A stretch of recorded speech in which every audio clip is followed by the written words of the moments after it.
lot of experience in this area. This is a completely natural and organic introduction to the show. I rub my nipple. Welcome back into the Lateral Show with Herms. It's a sideways look at football. Here is a video that doesn't have any sound. There it is. Look at that video. Wow. Oh my God. I couldn't help you with that. Right here. There's something about the lack of sound that's almost captivating. I figured, draw people in with the visual, but stick them with the stunning silence to really drive the point home. It's the sound of silence. Maybe you should. I don't know. Am I getting a DMCA dropping that? Darkness, my old friend. I think as long as we do it for less than 15 seconds, they can't do anything. So, that's how that goes. Free lesson on streaming copyrighted music. My name is Herms. I am the host of this show on Twitter at HermsNFL, and this is the second episode of the reboot of the Lateral Show. Pretty simple premise. Whole thing is basically just three people talking about three NFL topics, and then the show is over. We have a lot of stuff planned for this evening, including Lamar Jackson. Still nothing. That's its own kind of weird journey. And then some other stuff. I don't know. Going to be pretty fun. Got some people in the chat already. Shout out to Ronald Dave doing the thing. What up, what up, what up? And I am joined by a couple of pals. Below me, Mr. Coupe Fiasco. You can find him over there at the Fantasy Alarm. You can also catch him on the Front Yard Fantasy Morning Show on the Bettor Sports Network from the wee hours that I am not awake for. Andrew, what is up, my guy? We're going to get you on, man. I think we can get you at the 9:30 hour Eastern time. You're Eastern time guy. I know that. So I think we could sneak you in, man.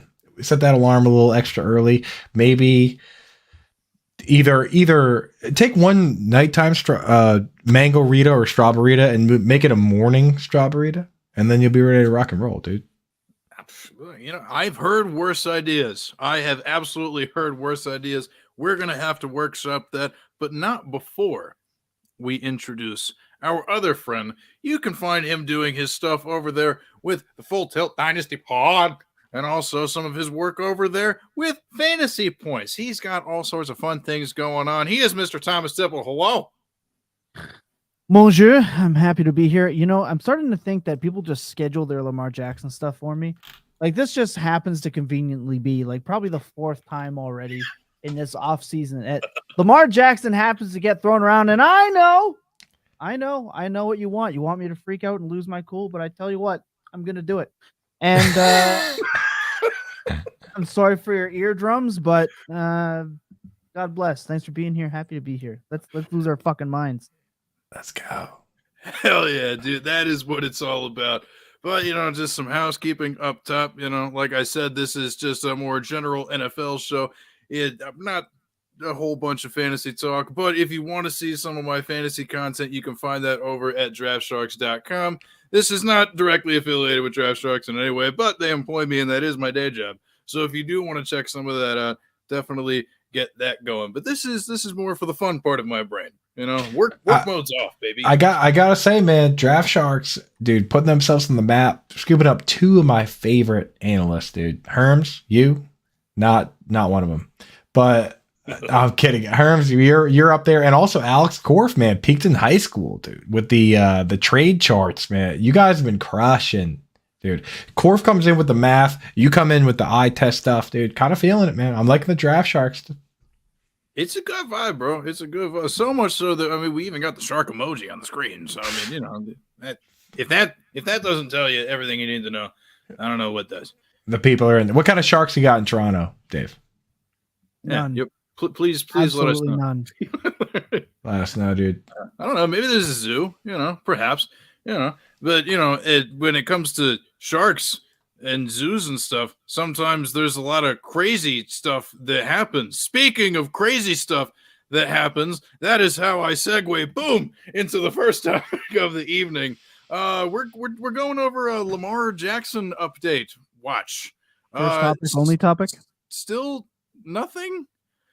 So if you missed it, friendos out there on the interwebs, there is a Florida man misrepresenting his affiliation with Lamar Jackson, calling teams, inquiring about, trying to figure out how to work out a deal. Now, I will say before I hand it over to either one of you that this was not the next chapter in the Florida Man Chronicles that I was expecting, per se, but it's definitely a fun wrinkle. Maybe sometime when I'm bored, maybe I'll just call up an NFL team, see how far up the ladder I can get on the phone. Maybe something you can try at home. As long as you don't do anything illegal, might be a pretty fun hobby. But I know that, yeah. You look like I was gonna say, if you are wearing like one of those like high-vis vests and the high-vis vest and a clipboard, you can get by with anything, dude. Or I guess if you just roll up with a suit to some of these stadiums, man. I mean, probably not New England. I feel like Belichick would sniff you out right away, but some of these places you might be able to walk right into, get a little interview if you're one of these mystery agents, dude. If you're what's the guy's name? It was a Ken something. Ken Frank. There's a Ken Frank, and there's also a Saint Omni, if you've heard of that one, which is a much more ominous sounding secret illegal agent. So I kind of love it. I love the idea of the shadow agent operating in the darkness. So somebody actually did test the ability to get into places just carrying a ladder. So if you walk into a building with a ladder, you can get into movie theaters. Nobody wants to deal with the guy with the ladder, right? So he went through like government buildings. He's been through just businesses, getting into like high restricted areas, just with the ladder. So carry a ladder, and this guy could get in with a contract on the clipboard. That's genius. The heavier the ladder, the better too. Because if you're just sitting there and you're like, all right. Fine, call someone, right? Like this ladder, you're like, yeah, go ahead, call your boss. Like, all right, like eventually they're gonna be like, all right, just go, dude. Like whatever you got to do. How many people actually look at the guy with like a 15-foot ladder that he's carrying, quite clearly not wanting to be alive at that moment, and been like, I'm gonna help that guy? No, you avoid that guy. Yeah, eyes at the floor. You're looking confused. You let him just pass you by. Yeah, that's how this guy's getting in. Go. That's how he's getting in. I might pull that ladder move. You have to. It's a pretty strong flex for sure. And unfortunately, this ladder guy is not getting Lamar Jackson high enough on the pay scale. Get it? Because high and ladders, it helps you move upward. So I'm liking it. At this point, it's pretty weird to evaluate the market for Lamar Jackson because, I mean, we've already seen certain teams make certain moves to fill needs at quarterback. Like, for instance, like I thought like Atlanta made a ton of sense, man. They had the effective cap space. They went ahead. They decided to bring in Taylor Heineke to, I guess, back up Desmond Ridder. That kind of seems off the table. I'm not really sure where else he's going to go at this point. So, like, I don't know. Andrew, I'm going to throw it down to you first. I mean, here's the problem with that. Is that the obvious landing spots are the ones we talk about, but how many teams in the league would be better with Lamar Jackson? Half? A minimum of half. Minimum of half. Mm-hmm. And maybe 20. Like, I'm a Patriots fan. Patriots would be better with Lamar Jackson. Like, we're tied up in other things. If you get rid of the notion of like the idea of like being tied up with other business, there's a million of them. Like, oh yeah, Geno Smith just got paid. Seahawks would be better with Lamar Jackson, right? The Rams would be better. The Bucks, the Packers, the Lions, the Vikings, the Commanders. Like, it's harder to come up with teams that wouldn't be better with Lamar Jackson. So that's why I'm confident somebody's going to throw an offer at this guy that he can't refuse. They're in the process of collecting massive offers, and there are so many teams that should be desperate to throw 2 first-round picks to get Lamar Jackson. So it's only a matter of time, in my opinion. This whole fake agent business might just be slowing it down. So it's beyond just a team being better or worse, in my opinion. I think I'll put my tinfoil hat on because there's no reason 8 teams immediately that all needed quarterbacks said, we're not gonna. Like, there's no way that information got relayed. Have you ever tried to just call your boss ever and like just get an answer from him? It's fucking impossible. Like 9 times out of 10. You're telling me that 8 owners contacted their presidents and CEOs and managers as the news broke, not before the news broke? that was coming? No, they knew. Of course they knew. And now we don't want to set a precedent. Screw Cleveland, what they did. They've already restructured that contract. And if you look at all of the contracts that have been signed to quarterbacks, there are outs in almost all of them. Geno Smith has an out after this 1 year. That's what the owners want, is they want that control. Meanwhile, the NFL is the only professional sports league that doesn't have guaranteed contracts already to their athletes. So I understand that there's that part of it. We all know that that's part of it. If you don't think that that's part of it, please just unplug yourself from the matrix and you'll be able to have clarity. There's quite clearly that's what's happening. Then there is the other part of this problem. Paying Lamar Jackson $200 million when that wasn't in your plan to begin with. You do not have Lamar Jackson who can come in like a Tom Brady and just functionally use your offense and the players around him. From what we know, unfortunately, Lamar Jackson needs a very specific group of people. He has a very specific style, and to come in as a free agent and just sign that offer sheet, you must now completely change your offseason plans because your contract situation is going to change over the next 3 or 4 years. So there's your future plans out the window.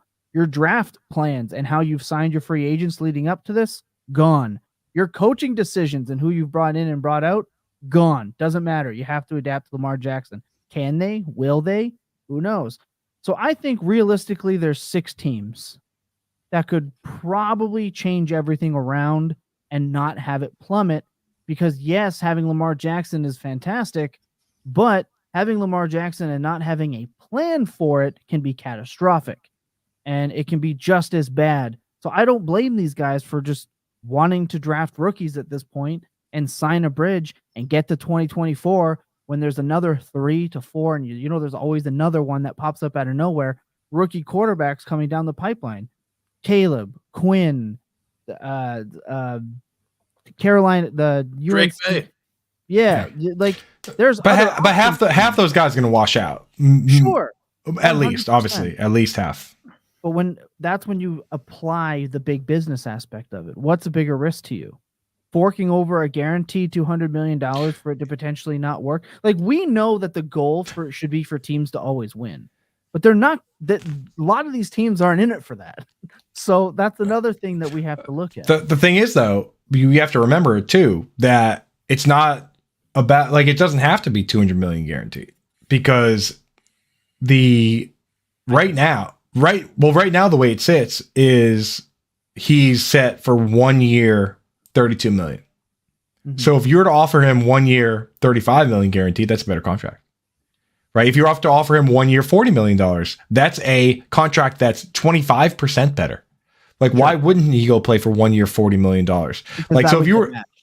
That would get matched. That would get matched immediately. Here's the thing: is somebody needs to step up. Somebody is going to step up and make sure that the Ravens don't get away with what they're doing. And I'm not saying what they're doing is bad either. Like, they are trying to get this guy back on the cheapest possible deal. But somebody needs to step up. I don't care if it's the Steelers terms.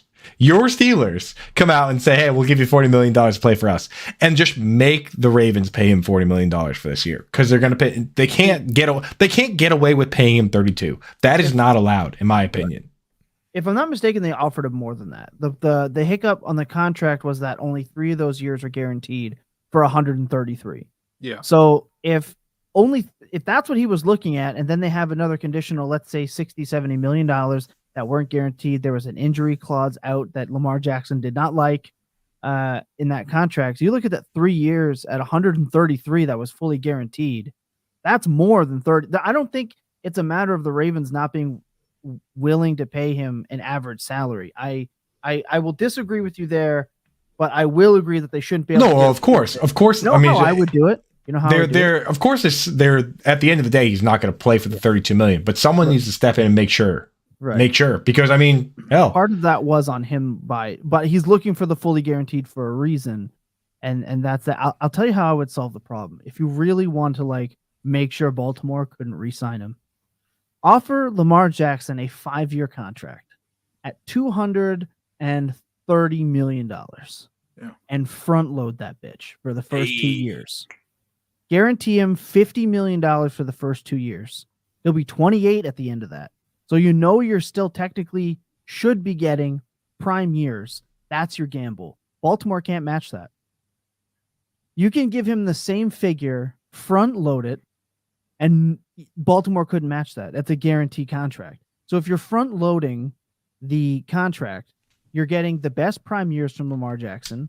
He gets his fully guaranteed contract. The running quarterbacks losing his athleticism won't really damage your pocketbooks that bad when he's 30 years old, 31, because you front loaded that contract. And with the average annual salary of quarterbacks going up routinely, even by that third year, his $50 million is going to look like an absolute steal anyway.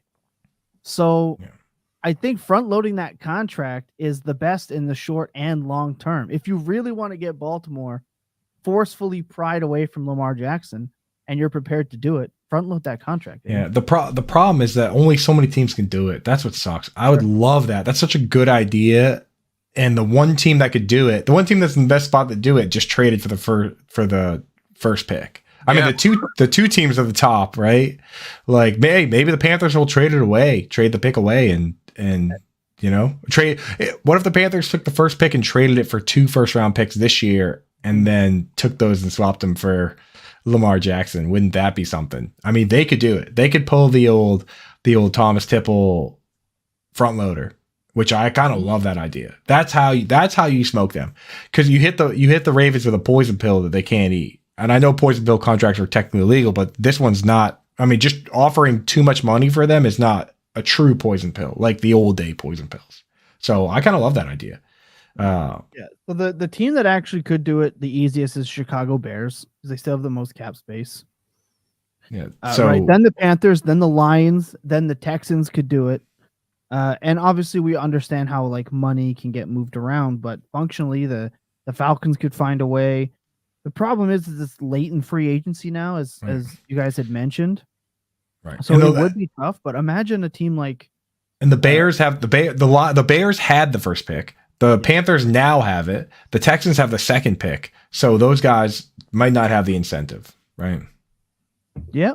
Yeah, 100%. So Falcons, dude. Why don't the Falcons go get Lamar Jackson? It made the most sense the entire time. That's where the tinfoil hat argument comes, man. Yeah, go get him. But before I even get into because I'm gonna rant about the Falcons angle of it just because it made too much sense, and I'm still mad about it.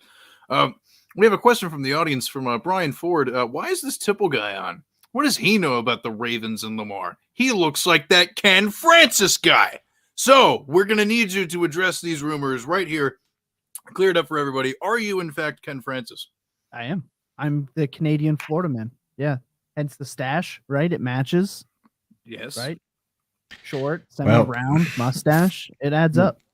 I didn't think we were revealing that tonight. I thought we were keeping that close to the vest, but it's true.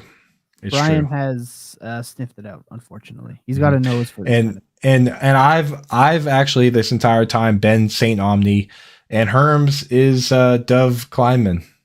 Oh no! Yeah, so this was the Lateral Show exclusive, big reveal.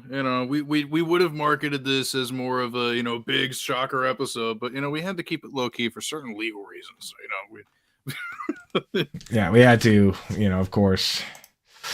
But hey, it's all out there now, so it's actually crazy the Baltimore Ravens horrific cap situation, considering they don't or haven't had to pay Lamar Jackson.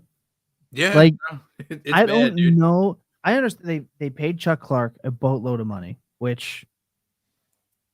then traded him for a 7th round pick. It's unbelievably waste of resources. Then constantly signing these mid running backs like Kenyon Drake, Gus Edwards, $5 million. The Ravens have been the biggest cap weasels there's ever been.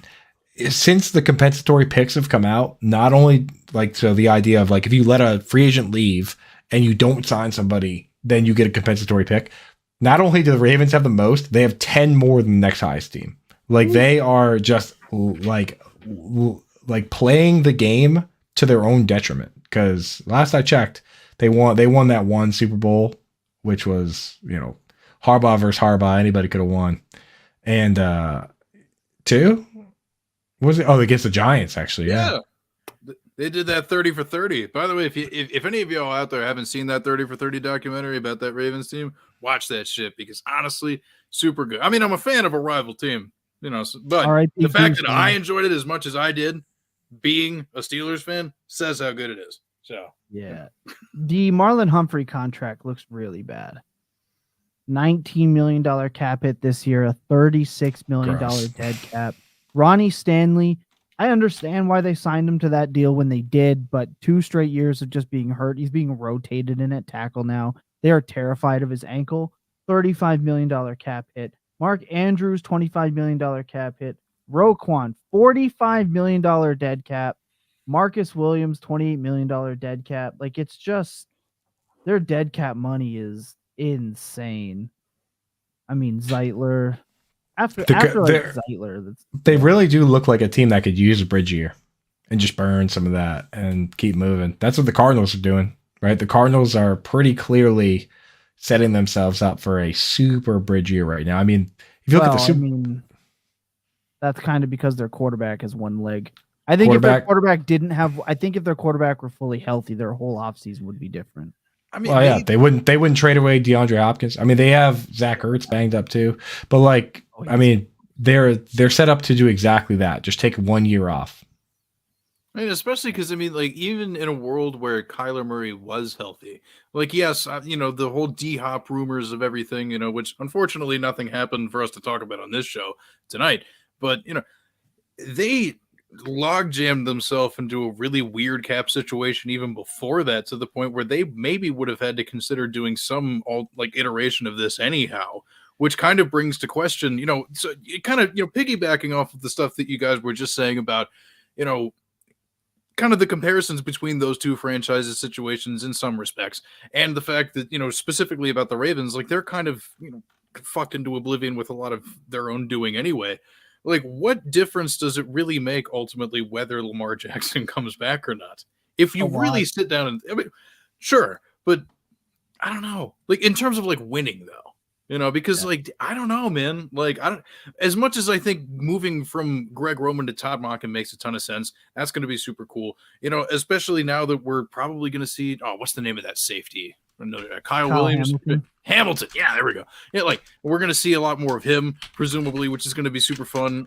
Dude, Chuck Clark's gone. I don't know why they decided. Yeah, let's put Chuck Clark on the field. Yeah. No. That Harrison Smith clone, bench. Yeah. Don't want him. Chuck Clark, Geno Stone, get out there. That makes sense. That'll stop Jamar Chase. That's what it's all about, baby. But dude, the way that the entire division is trending, man, even just thinking about it from the perspective, we got 2 fans of the AFC North sitting here, and I'm just thinking, bro, do I know what are the Ravens the worst team? No. Do you want to know what the difference is? The Baltimore Ravens almost beat the Cincinnati Bengals with Tyler Huntley sends a 98-yard fumble return for a touchdown. That team. Okay, that's fair. They've lost to this point minimal pieces on that team. Lamar Jackson comes back. They are again a threat to win any game every week because he's that player. That's why every team in the league should be trying to find a way to obliterate the cap rules to do it. Right. So him coming back is a big tone setter. Or what Coop said, in either a gap year where they just take a break, call Flacco back, just 1 year, come back, do absolutely terrible, and draft Caleb Williams. There you go. There's your strategy. Everybody's got one of those jerseys in the closet they can bust out and wear for a year, right? Yeah, the return of Flacco leading the team back to greatness. I mean, that'd be a great story if Lamar Jackson doesn't come back. Lamar Jackson comes back. It's all hands on go, and you're trying to win again at that point. Now, releasing Calais Campbell really sucks. He wanted to come back, even though he said he was going to retire, but the money was too much. That's you cannot replace him. He's just an absolute monster. So he's a literal monster. When I see pictures of that dude, he doesn't even look like a human being. He looks like a bear that got a jar caught in his head. He is out there. when you put a helmet on me, it covers my whole when I was in high school, like the helmet was like my entire body, and on him it looks like a hat. Like he's literally just putting like a little hat on, dude. Like he is a force, Clay Campbell, man. So even at 35, I mean, again, he's completely irreplaceable, and that will suck for them. But like the reason I again always assume that they weren't ever trying to go on a rebuild year is the Roquan Smith contract is so dumb. It's so dumb. It is so incredibly stupid. Their defense was actually worse in when he came back from most advanced metrics. Like, Roquan Smith came in and the defense played better. Well, they played absolute trash offenses when they traded for him. Like, they could just not have done that. And it would have turned out probably similarly for them on defense. He is a great player. Elite player, don't know.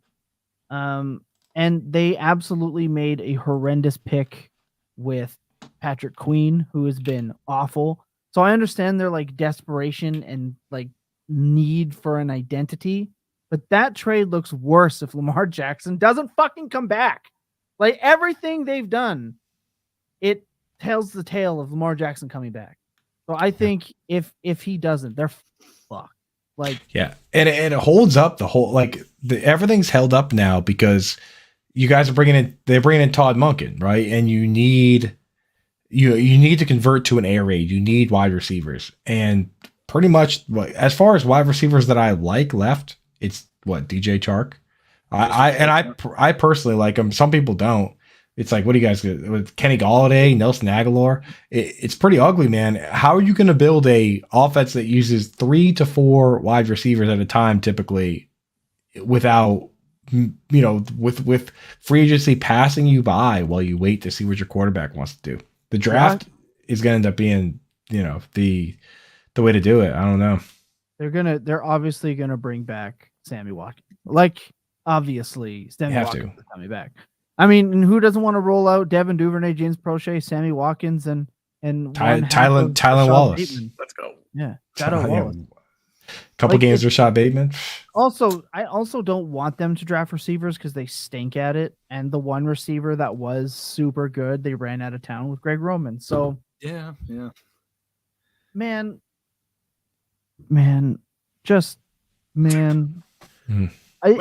You're right. They're handcuffed. Like they can't make any other decision.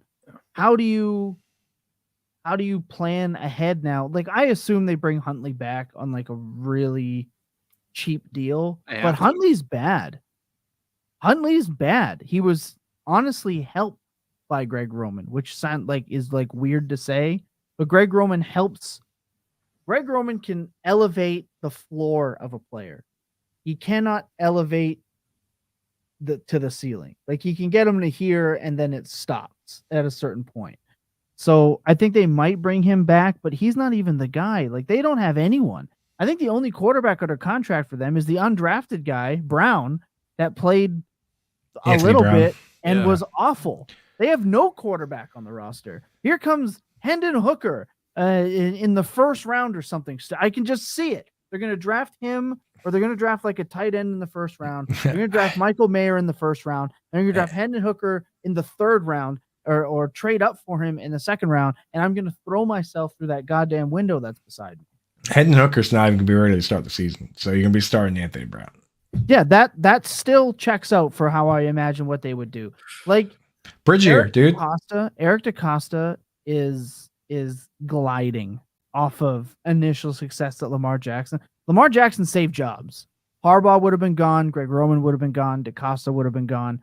But Lamar Jackson saved jobs. DeCosta's been awful, aside from last year's draft, which worked out just perfectly for him, having Linderbaum fall and Hamilton fall and the poor gentleman that ripped his Achilles and came back and played really well. He fell. So it kind of lined up for them. But look at their 4th round picks. They were garbage except for the punter. Great job. Yeah. Fantastic. He's in my opinion awful. So Lamar Jackson saved jobs, and you're right, Bridgier might be coming, and I still don't think they're the worst team in that division. Look, I laid that honeypot out there. I set the trap. You didn't take it. Like you perfectly laid out the importance of Lamar Jackson coming back, the whole thing. And then before we move on and get any final thoughts on this subject, I do want to ask a question specifically as it pertains to DaCosta.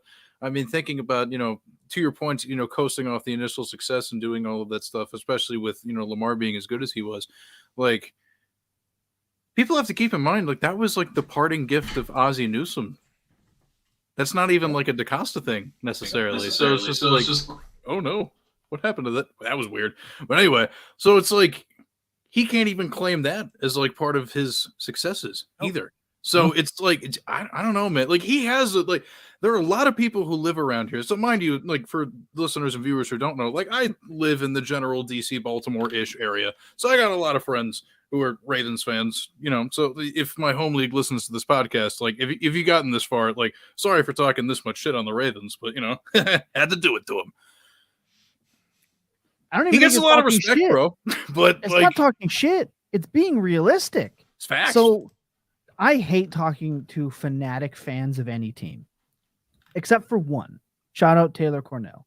He is like the only, in my opinion, like team dedicated fan page that I can actually have a respectable conversation with. But for the most part, I'm called a homer. I am not. I am so critical of the Baltimore Ravens team constantly. And they've absolutely shit the bed for 2 straight years with this contract situation. We all saw it coming. They deserve to get shit on for this. This shouldn't just be like, they're giving them a hard time. No, this is potentially catastrophic for their entire franchise. And they fucking blew it. They watched Kyle Bowler come through, right? And how far that set them back. And then the late, great Steve McNair came in, and that was okay, right? Then they had Flacco, who was awful sans 1 year and one run even. He didn't even have like a super. The joke was always, is he elite? He's not. He won a lot of games. That's not a QB stat. Then they get gifted Lamar Jackson, and now they're pissing it away. They're just going to go back to the QB Trent Dilfer era of quarterbacks in Baltimore and get ready, because after what we've seen for the last 4 years, 5 years, depressing. Get ready to be sad. Big sad. And you should have been prepared for it. So, final verdict from our man Thomas Tipple. Ravens, low-key, kind of fucked if Lamar Jackson doesn't come back. Andrew, any final words on this before we move on?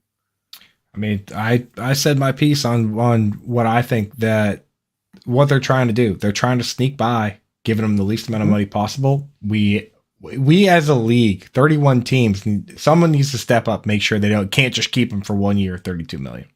But hey, clearly they don't think he's the guy. So weird, man. Absolutely weird. But transitioning to a pair of teams that definitely have their quarterbacks in place, or I guess technically only one of them, because one of these teams still has a whole lot of their own research to do. See, there we go. That was a pretty good one there. Elijah Moore going to the Cleveland Browns in a semi-corresponding move, I guess, if you want to look at it that way. Mecole Hardman goes to the Jets. Wow! There's a lot that kind of goes into this. It overlaps with the ongoing Aaron Rodgers saga, which is yet another major storyline that is its own thing to unpack. And then Elijah Moore going to the Browns. There's some fun stuff to talk about there.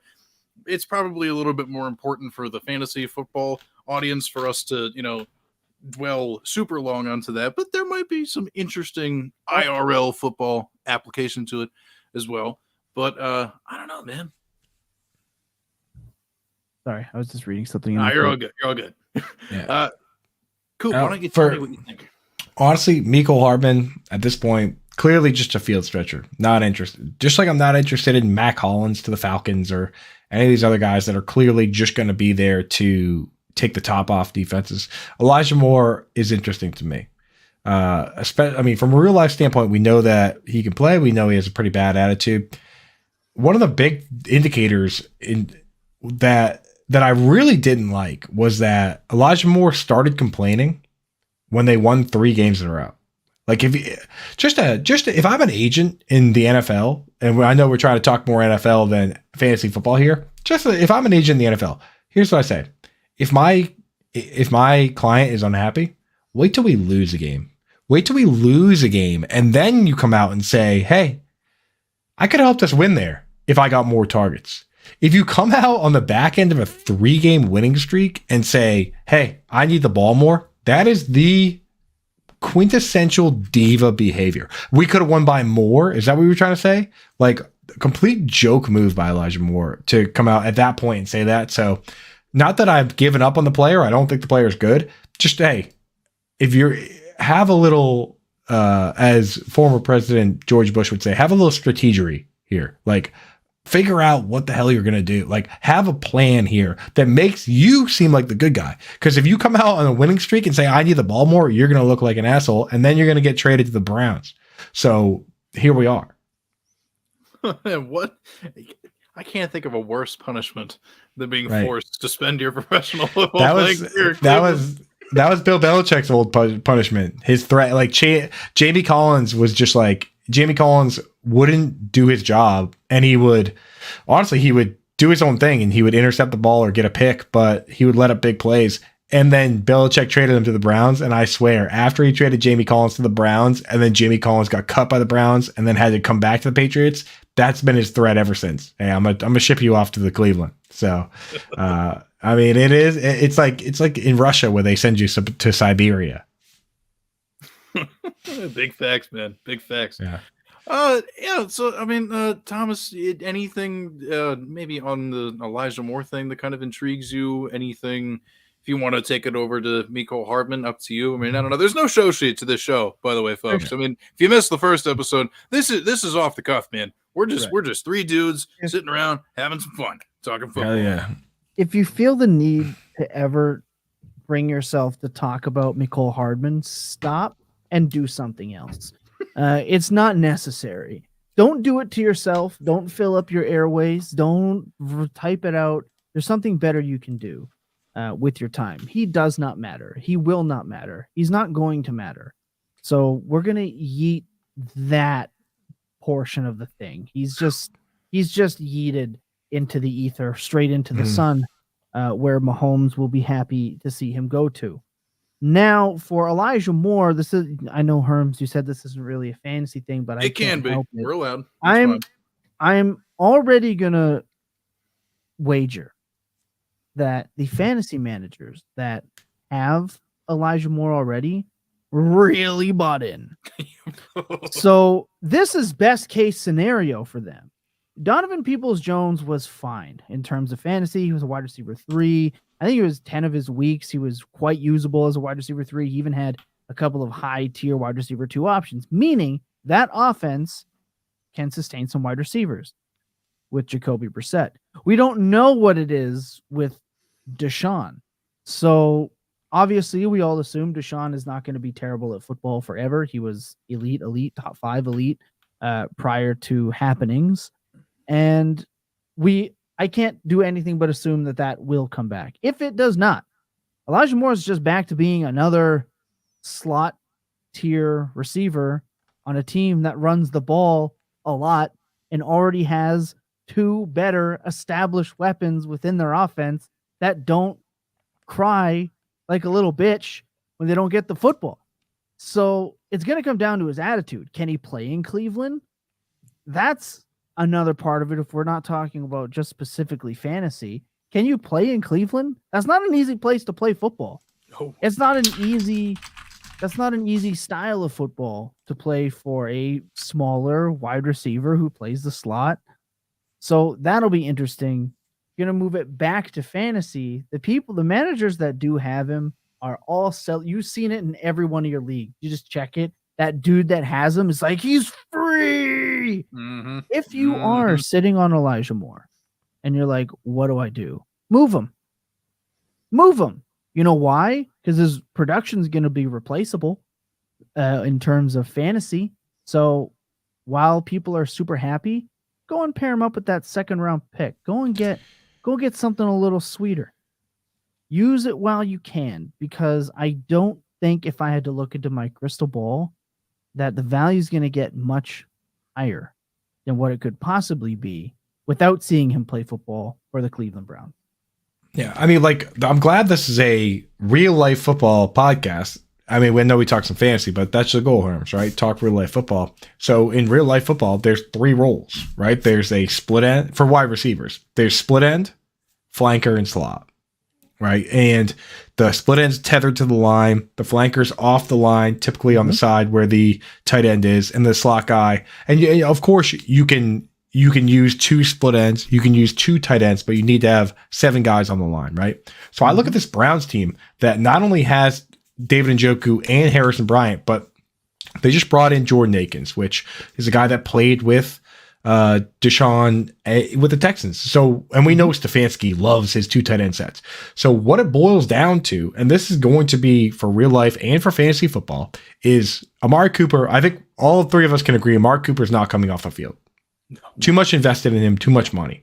David Njoku, he was on 98% of the snaps. 98%. Insane. Yeah. Like, I don't have it off the top of my head, but it's got to be something close. It's up there, man. It's way up. Like, I think DJ Moore led the league, but Amari Cooper is like way up there, like top 5 or so. So he's playing every snap.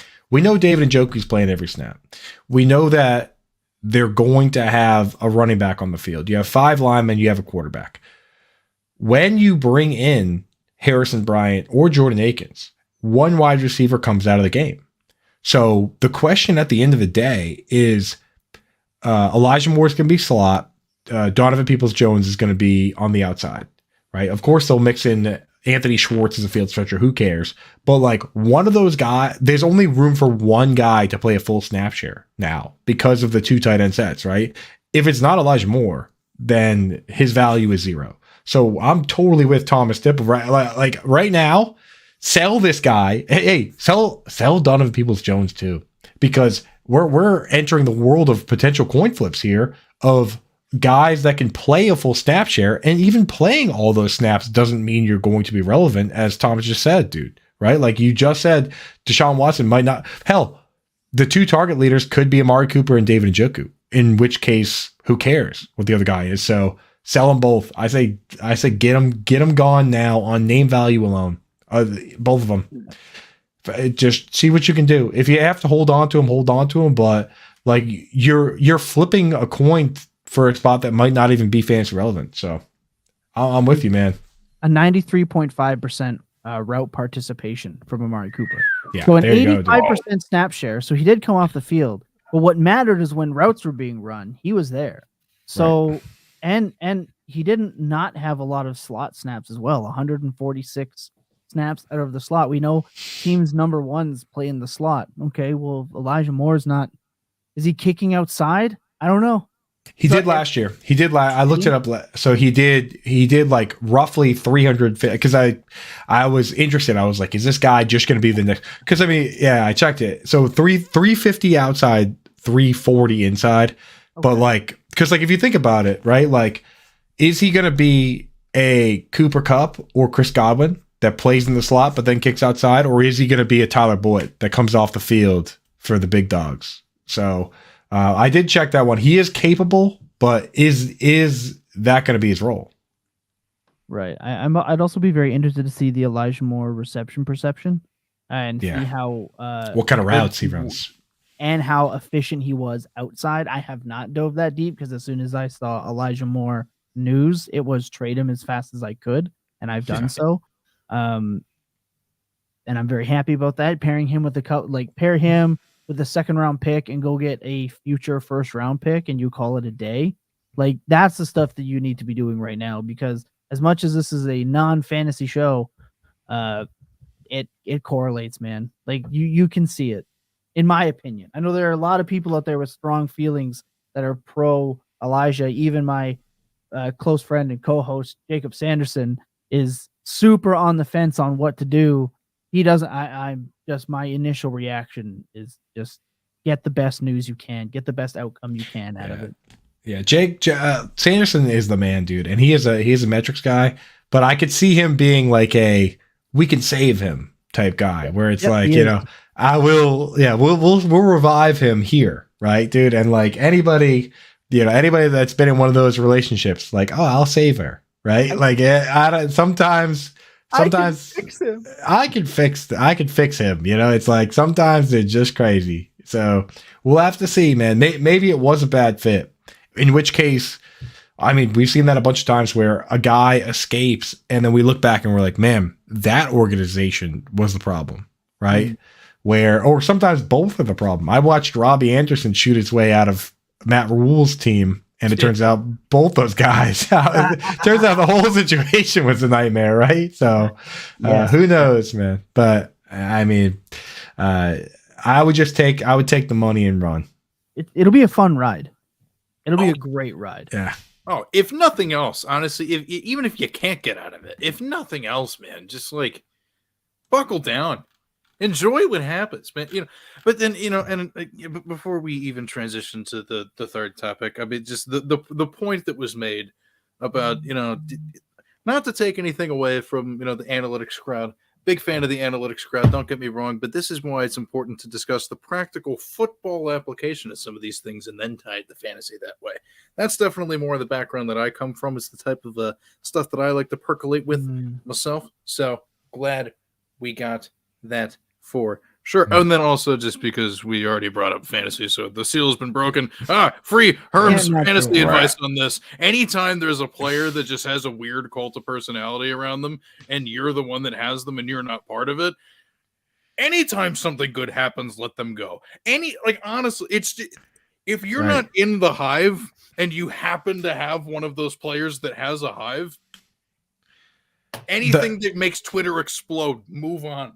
Yeah. And the best, honestly, my personal favorite in this situation is where you take Elijah Moore and you offer him to every team in your league and no one wants him. And then you get to say, okay, hey, I tried. So now I just get to ride the roller coaster for free, right? Because at least you tried. At least you kicked the tires and said, hey, I'll move him if I can. Hey, nobody wants him. All right, let's buckle up, baby. Like, I'm in now, but at least try. I would say at least try. And then if nobody wants them, then you're playing with house money. You have a player that would be on waivers otherwise, or no one's willing to give up. And now you get to buy a ticket and take the ride and go to Crazy Town with Elijah Moore and Deshaun Watson and this whole situation. That is absolutely wild, really. Also, the Baltimore Ravens starting quarterback will be Tyler Huntley at this point. He did sign a 1-year contract. Yeah. $2.5 million. I did not even know that. Oh, yeah, well, good thing we tied up that loose end. Yeah, it was driving me nuts. I had to go and look. Actually, more so a good thing they tied up that loose end because, I mean, oh boy, what a situation that would be otherwise. But we already kind of got into that, obviously, because that's how the linear time works. Anyway, the other topic on the show, boom, transition, because I'm really great at this. I'm a professional. NFL draft buzz. What's got you intrigued? I intentionally left this one fairly open-ended because there are a lot of interesting things that have been happening. I mean, we're seeing a lot of pro days, are coming up, and then some that have already happened. We're, hearing some rumors about, certain players visiting with certain teams. We're seeing all sorts of stuff going on. I will throw it to you, Thomas, first. I mean, think about it. There's the Jackson Smith and Jigba 40 time. There's Bijan Robinson talking to the Eagles. There's the pro days for some of these quarterbacks. All sorts of things, man. Like, just it doesn't even have to be any of those things. But like, what's got you intrigued about this time of year right now when it comes to the draft? Because we're getting into the thick of it, man. It's almost around the corner. So I'm gonna have a very lame answer to unfortunately. Not a lot. What are you, like Bijan Robinson? Yeah, but when I say you have a boring answer to this, I mean it like this. I don't listen to coach speak at all. Like I am a conspiracy theorist at heart. When I hear this team's talking to good, they're talking to everybody. It's just what reporters are choosing to put out to get themselves a view. We know the game. All of us here on this program and a lot of people listening know the click game. So I know that for the most part, that's what it is. Every team is going to talk to Bijan. Every team's drafting Bijan. What the Panthers are going to do at 1, don't care. Like, I know they're going to do something, obviously. There are things that I do care about, however. I'm not just a complete cynic that hates this portion of it. There are a lot of people who are a lot smarter than me when it comes to prospecting, film grading, being analytical. They're way smarter human beings than me. My favorite part of this year, what has me intrigued, is talking to them and reaching out and getting their opinions on things that aren't coming from a team's reporter, because that can be shaped in a very biased manner. So what's intriguing me is hearing all of these different opinions. On Tuesday, we got to talk to Graham Barfield on Full Tilt. Shout out Graham Barfield. Shout out Self Plug. And we kind of came to the conclusion on the Bijan Robinson situation, and we kind of agreed that I think it'll be more of a Breece Hall scenario where someone trades up late to draft him and somebody just drafts him considerably early. That's the one thing that has me intrigued. It's not really where he's going to go. It's who's going to bite first. Like, who's going to get the itch first. So that's what's intriguing me. Not that he's going to go or where he's going to go. Just the intrigue that's going to be around him, a la Breece Hall last year. Because the Jets, everyone said that, well, they don't need a running back. And then they traded up to get him early in the second. Who early in the second is going to trade into the first to get their fifth-year option to use them like, say, a Josh Jacobs? So that to me is interesting, and I like the dynamics of team trading for in the draft, within the draft, more than in the lead up worrying about who's talking to who's having a meeting, because everyone's having a meeting, everyone's having a dinner. This is just how the process goes. And yeah, some more than others, but I don't do coach speak and team speak. Yeah. Not to mention, like, we've seen multiple times now teams where they, one team sends 15 people to a pro day, another team doesn't send anybody, and then the team that sent nobody was like, oh yeah, we didn't send anybody to the pro day because we were taking him and we didn't want anyone to know we were taking him because we were trading up to take him. So yeah, I'm not worried about that, man. Like, it is the ultimate smoke screen business, right? This is this is smoke season. They lie. They fucking lie. They lie to the players. Like the famous Pat McAfee story of the Dallas Cowboys. Oh, we're going to draft you to be our kicker. And sure as shit, the Colts ended up being the one that get him, like however later, because the Cowboys took someone else. They lie. They lie to everyone. And I love players. They don't give a shit. And I love how, like, the big networks and like the beat writers are like, oh, we can't have Aaron Rodgers going to talk to Pat McAfee because he might spin the narrative in favor of the players. And it's like, what do we think that the teams have been doing literally forever? Literally forever. They've been in charge of all the narratives, all of them. And now, just because Aaron Rodgers might go and give his opinion and maybe embellish it a little bit, now all of a sudden that's a huge problem. Get out of my face with that. That is garbage. Like, I love the Players Tribune. I want any player that wants to go on Pat McAfee, any player that wants to come on the Lateral here, like, come on, say your piece, dude. Yeah, that's an ultimate shout out. Come on, say whatever you got to say, because, say it on your Twitter. Go on Jason and Travis Kelce's podcast and say what you want to say there, because if you send it to, Schefter or Ian Rappaport, you better believe he's going to check with the powers that be, the league, the teams, before he says anything. So I would be hesitant to use any of the officials. Like, moving forward, go on Pat McAfee, say whatever you want to 500,000 people live, right? It's no longer like you say the news and it trickles out. 500,000 people watch that, right? So if I'm Lamar Jackson and I want my side of the story out, why not go on Pat McAfee? If Lamar Jackson went on Pat McAfee's show, how many people do you think would tune in live? A ton. I think it would be a fairly comparable size. I think it probably Rodgers audience, yeah. Maybe even more, because Rodgers is on there every week. It's not news when Rodgers goes on there. If Lamar Jackson said, hey, I like what Aaron Rodgers did, I'm going to go on there. Dude, you could probably get 1 million people watching that. 1 million people.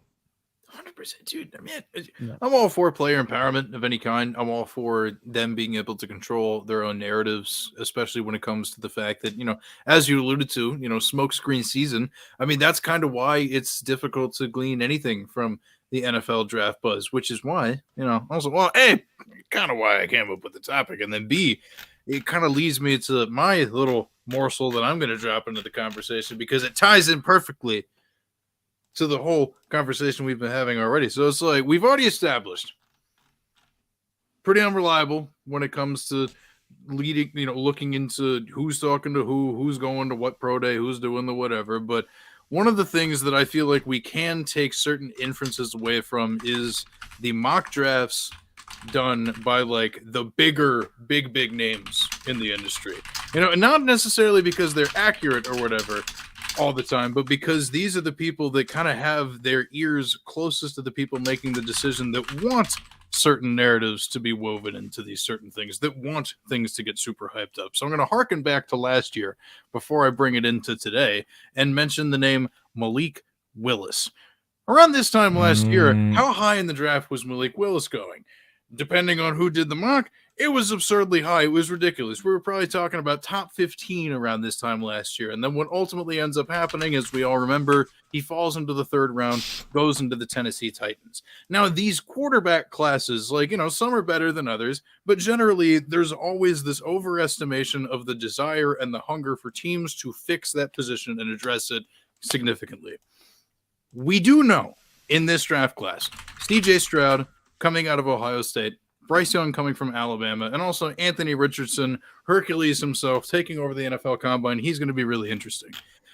But the two names that have been kind of fluctuating as time has gone along for various reasons or another are Will Levis out of Kentucky and Hendon Hooker, the guy from Tennessee, who unfortunately tore his ACL, had missed that part of that breakout season. And I saw in Daniel Jeremiah's most recent mock draft, a very interesting thing happened, to the point where Levis has now fallen further and further down to the point where it was, I think, him to the Buccaneers at 17, if I remember correctly, but then Hendon Hooker up there at 19 to the Vikings or whatever. I think I have it wrong because the Steelers pick at 17, but whatever. Either way, we're hovering around that range. That's what I'm talking about here. Do I think we can take anything away from that?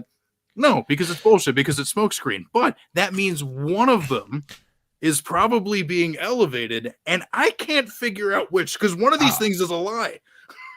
I'll tell you right now, I'm with Thomas, where I just talk to people who know what they're talking about, right? And from the people that I've talked to that went to the Combine, which is only 4 or 5, but the people that I talked to basically said, hey, this guy Hendon Hooker, awesome guy. A really good guy, and the knocks on him were that it was a gadget offense he ran. But in hearing people that talk to him about X and O's and stuff, sounds like that's not a big deal. That the worry was that he didn't know anything better than some of these college offenses where they hold up a picture of a duck and then that's the play call. But it sounds like he knows his stuff. Whereas Will Levis, people are saying that he might be a little bit of a Jay Cutler, where he's just an arm. He's just an arm, and his fundamentals, he doesn't care.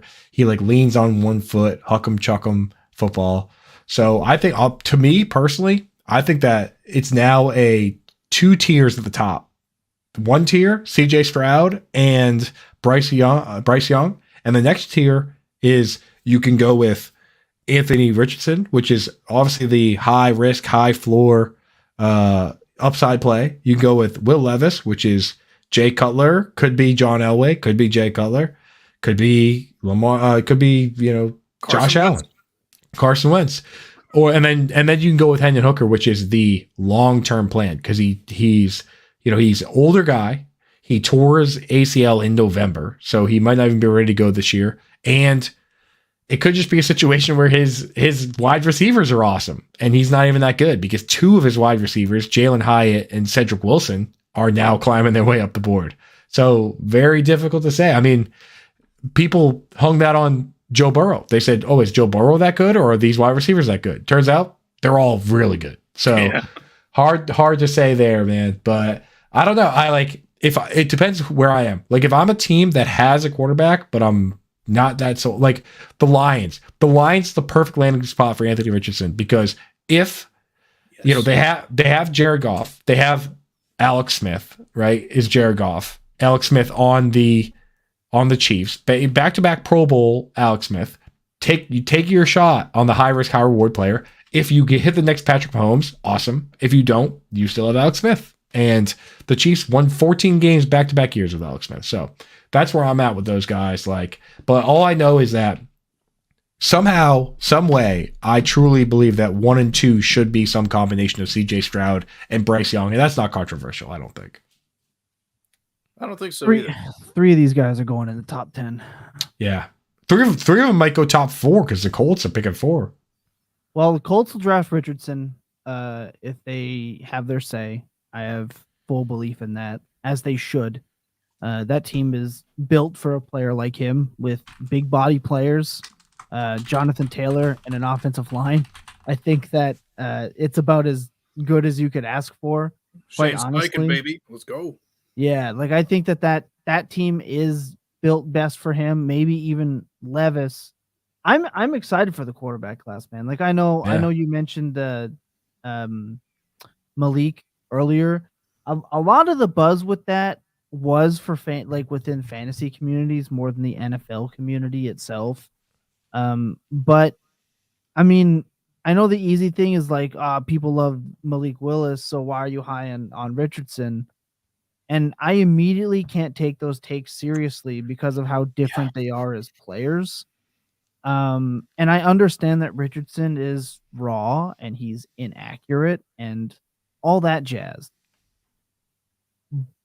But all the people who are analytic darlings don't necessarily pan out either. I mean, if you look at the 2018 draft class, Rosen, Darnold, Baker were the sure things. And, those two other guys, they were projects and one even shouldn't even have been drafted in the first round. And that's the guy we spent the most time talking about and is the player that the entire NFL has spent the most time talking about. So I've always said the same thing. There's only one entity known that can scout quarterbacks properly, and that's God herself, because it's the only one that knows what to do. All of us were guessing. There's no real way to necessarily say what quarterback just has it and who doesn't. It's a mystery box. So I think they should do that. And I guess to really answer your question in a more positive note, what I'm most intrigued about is the quarterbacks, because 10 teams should be happy with the quarterback scenario in the entire NFL right now. Maybe 10. So this is the most exciting part, man. And I'm fired up for it. I'm fired up for the Anthony Richardson discourse in good faith and bad, because we're going to see both sides, especially the bad faith ones. And I look forward to watching those from the sidelines. It's going to be good. It is funny how true the 10 teams situation is, because we, like, us as outsiders can look at it and be like, quarterback 15, the 15th best quarterback in the world sucks. Like, as fans, we're like, this stuff, where we sit here and we're like, this is the hardest job in the world, and this guy's the 15th best at it in the world, and he sucks. Get rid of him. So it is crazy how you're so right with that, where it's like you should always be striving for more. And the Alex Smith, Patrick Mahomes example isn't even the best example. The Carson Wentz giant contract versus Jalen Hurts example is, an even better example. Dude, show me one Eagles fan that liked that pick. I'm sure you could find them, but most Eagles fans hated that pick. They hated the Jalen Hurts pick. They thought it was a huge waste of time. You'll find them now. Yeah, they're everywhere now. Yeah, I want to see the ones with the receipts. I want to see the ones with the, that were like, yes. Now, everybody wanted weapons for Carson Wentz. And here's what I'm rooting for. I personally, forget fantasy football, forget real life football. From a true team chaos perspective, I hope Jordan Love is fucking awesome. I hope Jordan Love is nasty. I hope Jordan Love is nasty, and that everybody has to sit back and do the same thing they did when Aaron Rodgers took over for Brett Favre and say, oh, well, at the time I didn't like it, but I like this guy. Skill set. We can do it like the talking kids. I always liked the skill set. Yeah. And, he had a really good arm. And I think one thing he's proven, and he's turned me, You know, You he's sure really me- done a great job It was handling the adversity and the atrocities of being left on the bench for this aging veteran. How many Super Bowls would the Green Bay Packers have won? Yeah. Well, Thomas, Oh. you and I were not wrong. We're not wrong because it was the timing of the pick. It was the timing of the pick that we didn't like. We didn't like the timing of it where, you know, you had this guy, Hall of Famer, Brett Favre, Aaron Rodgers, and we just didn't like the timing of the pick. So of course we personally, deep down, we love the player despite bashing the pick for 3 years, but we loved the player. So obviously we were right all along, and hey, kudos to us, of course, once again. Look, I won a Super Bowl as a quarterback. It didn't matter that I was a third stringer. I know what it takes to win in this game. And not only have I not been impressed with the rest of the league's quarterback play, I am absolutely appalled that the Green Bay Packers waited this long. I knew it. You can go back and find it. I did say that he is a great player. I knew this the entire time. Just a phenomenal talent. Thank you very much, Scott Zolak. We Yeah, appreciate you. We appreciate you taking the time to weigh in. Yeah. Just remember, Super Bowl.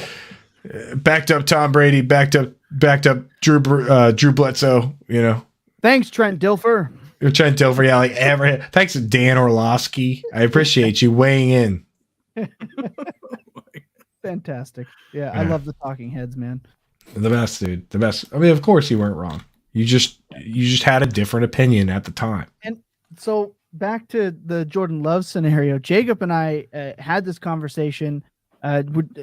Again, for fantasy football, cover your ears if you don't want to hear it.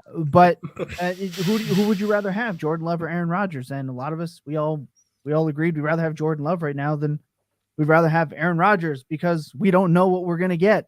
And we kind of know what we're going to get with Aaron Rodgers. I think it is stale and played out. And I think you're right, Coop. I would love to see him ball out because his last couple appearances, either preseason and the regular season, he didn't look completely incapable. He was a little mobile. He has a big arm. Now, granted, other co-host of Full Tilt, Billy, being a diehard Packers fan from Wisconsin, did want to put his head through a table when they made the draft pick, followed up by A.J. Dillon. He was having a bad day. But I think all of Green Bay will just be happy when this saga is over with Aaron Rodgers, especially if he can ball. If Jordan Love can ball. I'll tell you what, dude, nobody saw Patrick Mahomes play. Nobody saw him play. He had 20 his first year he threw 22 passes, 22 completions, had 1 pick, no touchdowns.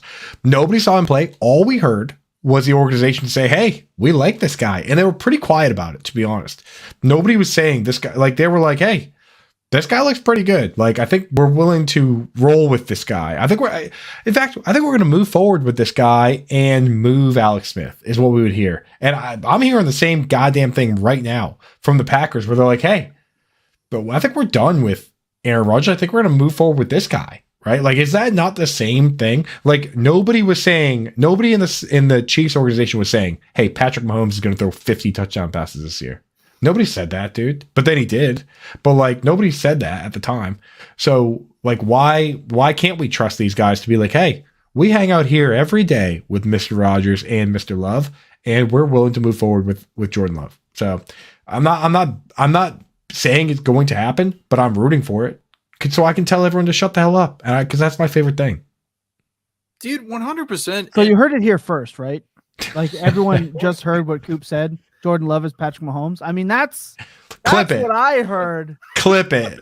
Yeah, we're gonna clip it, he's dude. not wrong. He chop it up. Wrong. He was just Patrick Mahomes that didn't work out that way. Okay? Chop up different parts of this and piece that together. I will retweet it. I'll retweet it. Dude. Yeah, put it out there. I don't care. I really don't, dude. Fuck.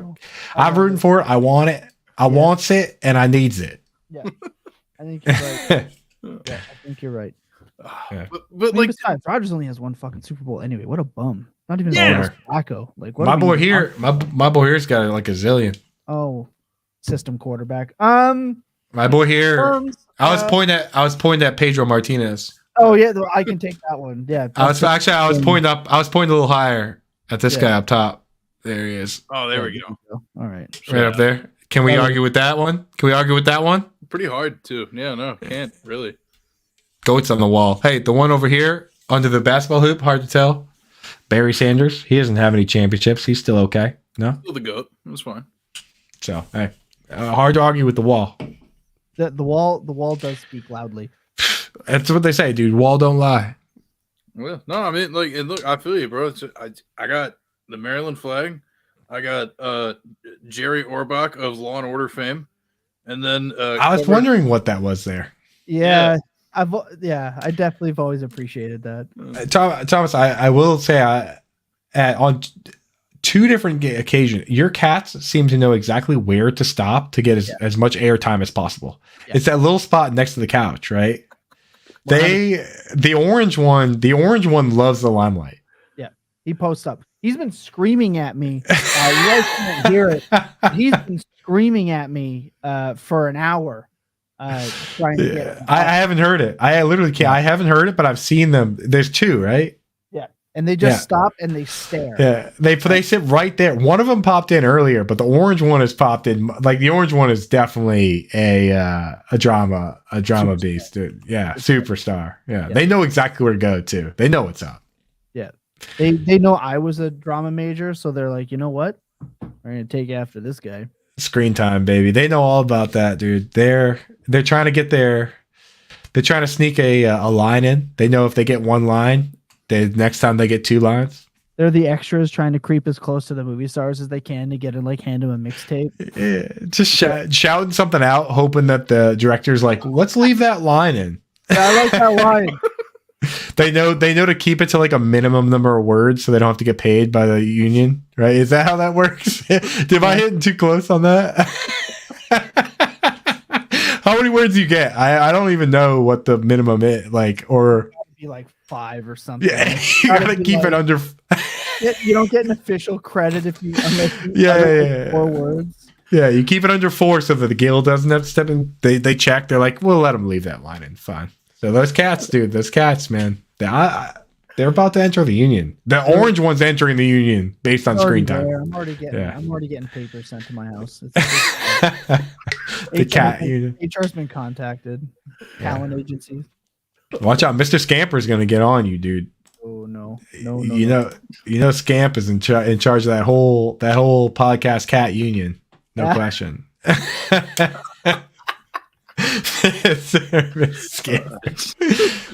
We've devolved, but in a phenomenal way.